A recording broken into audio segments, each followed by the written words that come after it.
शुक्लां ब्रह्म विचारसार परमाद्यां जगद्व्यापिनीं वीणा पुस्तकधारिणीं अभयदां जाड्यान्धकारापहां हस्ते स्फाटिकमालिकां विदधतीं पद्मासने संस्थितां वन्दे तां परमेश्वरीं भगवतीं बुद्धिप्रदां शारदां। श्री महागणाधिपतये नमः। श्री महासरस्वत्यै नमः। శ్రీ గురుభ్యో నమః.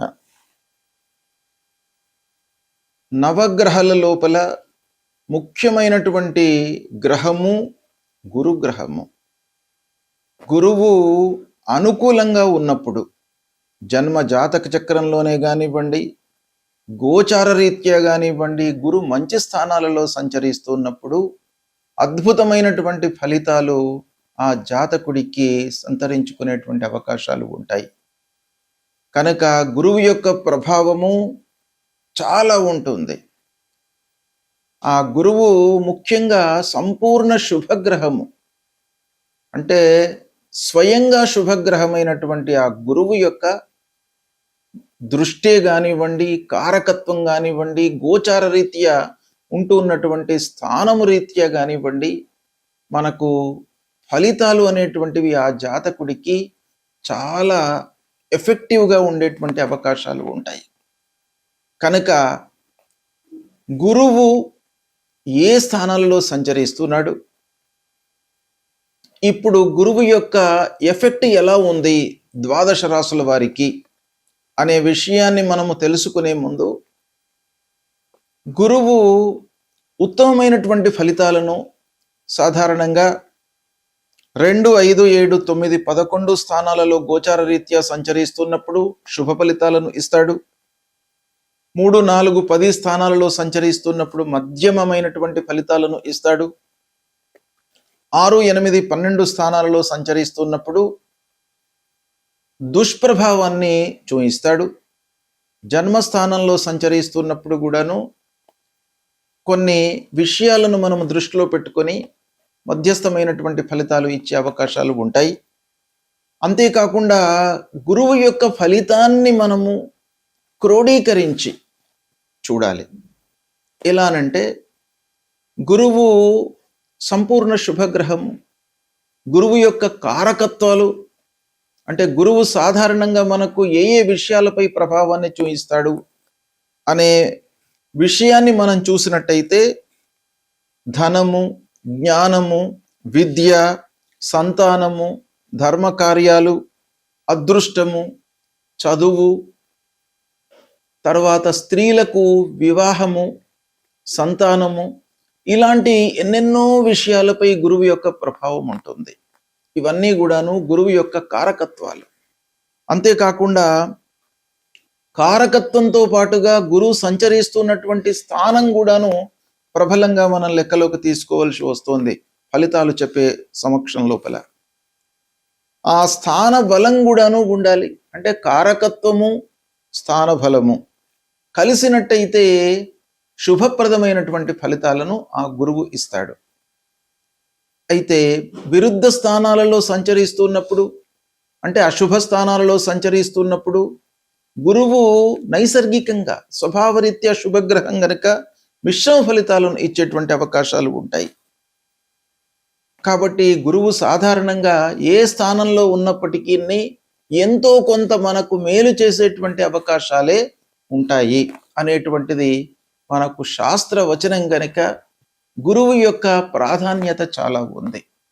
అయితే ప్రస్తుతము గురువు మిథున రాశిలో సంచరిస్తున్నాడు. మిథున రాశి అంటే బుధుని క్షేత్రంలో సంచరిస్తున్నాడు. బుధుడు గురుగ్రహానికి సముడు, అంటే గురువు బుధుడికి శత్రువు, బుధుడు గురువుకు సముడు అన్నమాట. అంటే సమశత్రుత్వము కలిగినటువంటి రాశి లోపల గురుగ్రహము సంచారము చేస్తున్నాడు. పునర్వసు నక్షత్రంలో 1వ తారీఖు, అంటే 1 జూన్ 2026 వరకు సంచరిస్తున్నాడు.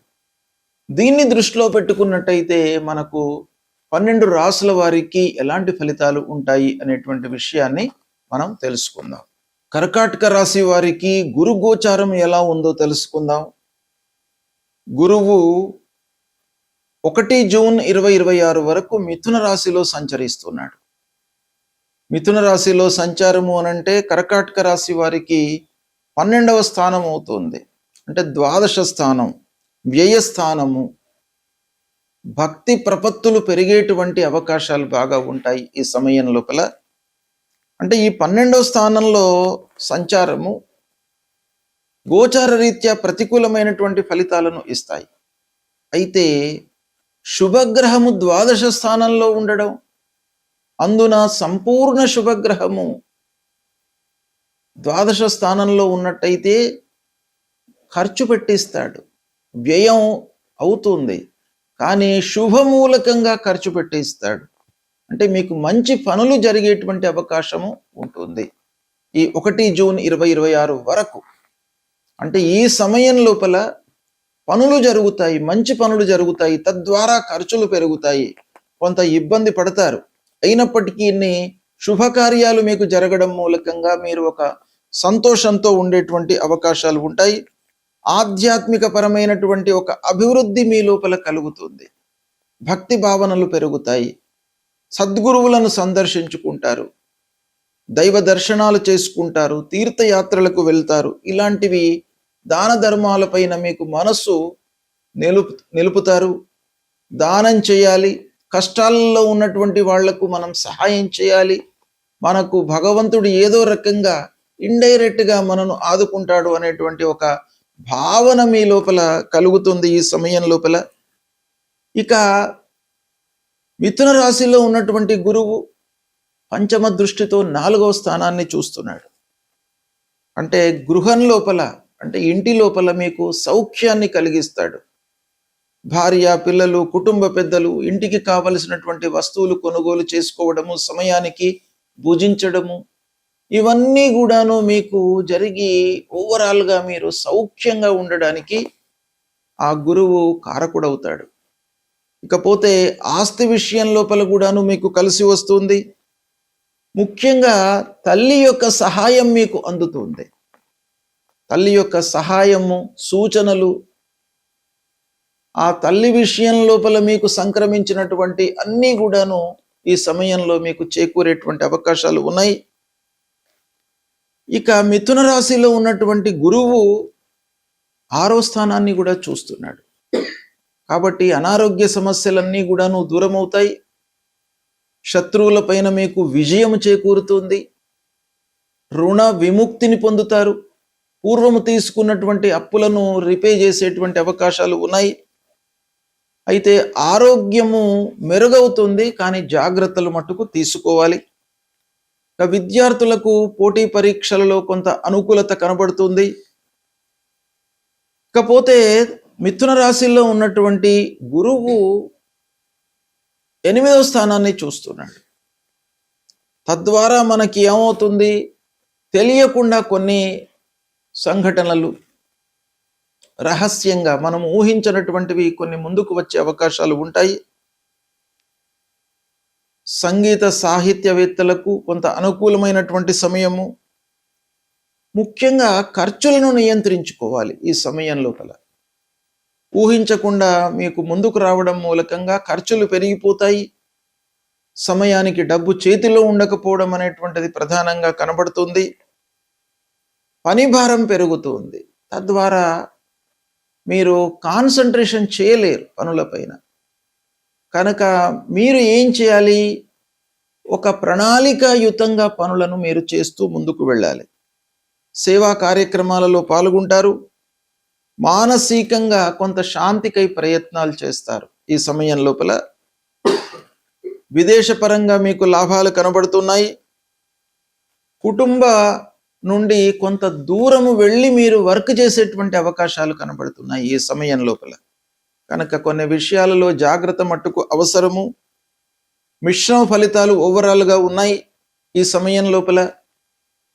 సంపూర్ణ శుభగ్రహమే అయినప్పటికీ ద్వాదశ స్థానంలో ఉన్నాడు కనుక మీకు మిశ్రమ ఫలితాలు ఉంటాయి. కొన్ని విషయాలలో మంచి ఫలితాలు, కొన్ని విషయాలలో మీకు ప్రతికూలమైనటువంటి ఫలితాలు ఉంటాయి.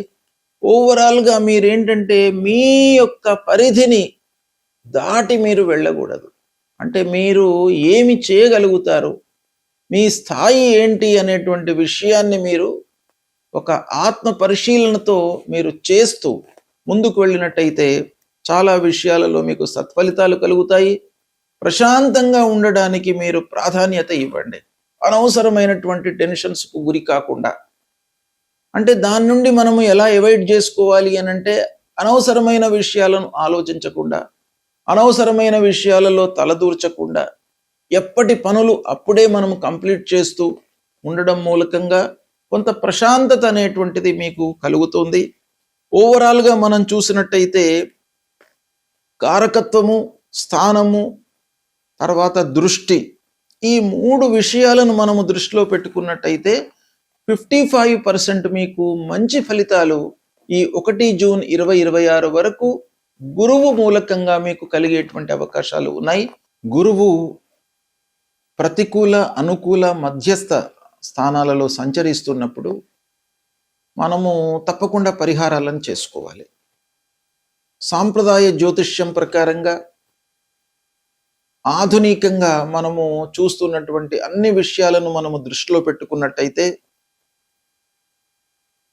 శుభస్థానాలలో సంచరించడము, శుభ దృష్టి ఉండడము, గోచార రీత్యా అనుకూలమైనటువంటి స్థానాలలో సంచరించడము, కారకత్వాలు, వీటన్నిటిని కూడాను మనం దృష్టిలో పెట్టుకున్నట్టయితే శుభ అశుభ స్థానాలు, పరిహారాలు, వీటిని మనము నిర్ణయించుకొని గురువుకు సంబంధించినటువంటి విషయాలలో మనం పరిహారం చేసుకోవాలి.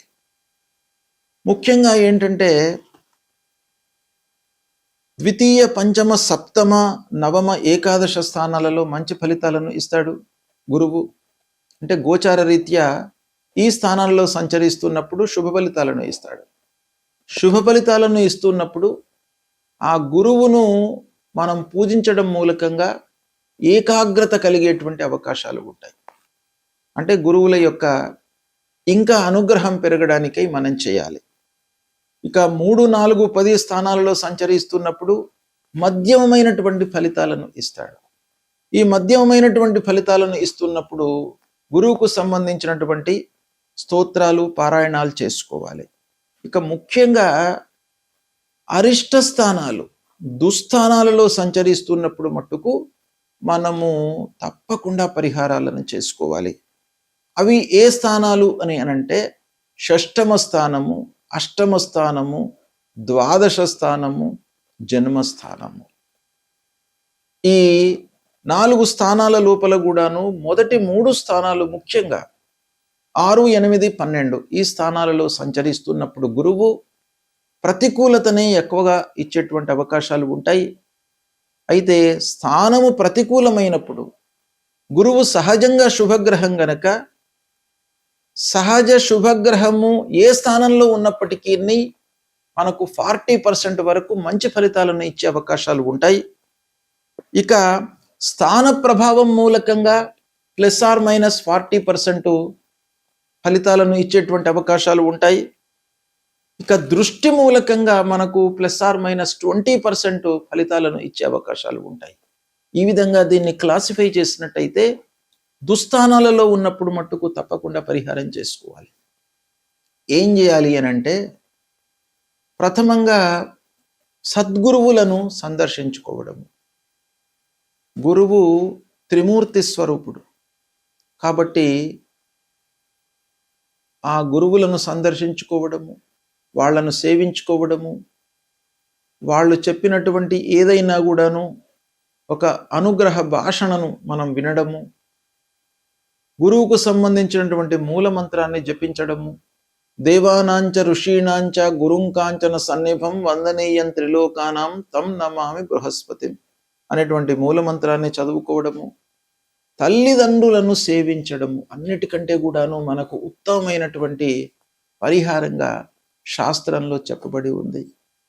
తల్లిదండ్రులు ప్రథమ గురువులు, తల్లిదండ్రులు ప్రథమ దేవుళ్ళు, అన్ని విద్యా బుద్ధులు అన్నీ కూడాను మనకు ఇచ్చి మన జీవితాన్ని నిలబెట్టినటువంటి వాళ్ళు తల్లిదండ్రులు. కాబట్టి తల్లిదండ్రులకు మీరు సపర్యలు చేయడము, వాళ్ళ గురించి తెలుసుకోవడము చేసినట్టయితే తప్పకుండా మీకు ఆ గురువు యొక్క అనుగ్రహం లభిస్తుంది.